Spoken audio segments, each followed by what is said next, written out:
สำบายดีพ่อแม่พี่น้องป้องปายมาพอกันในยามเช้าตอนนี้กำลังเดินทางไปติดตายางเนาะ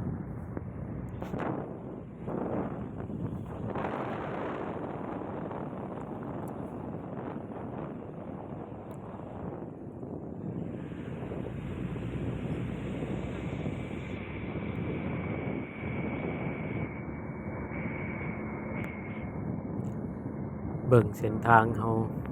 ขึ้นภูลงภูอยู่พี่น้อง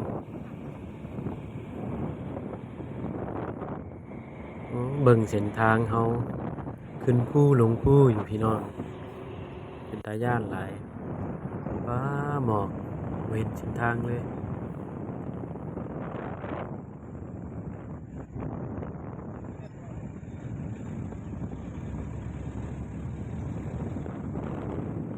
บรรยากาศในตอนเช้าคักหลายพี่น้อง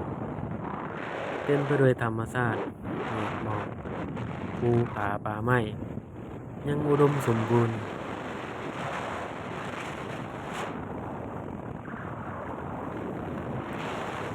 เช้ามื้อนี้กับหมอกลงเต็มไปหมดเลยอ้าวบัดนี้ก็ฮอดสวนติดตายางแล้วพี่น้องคลิปเฮาก็จบลงเพียงเท่านี้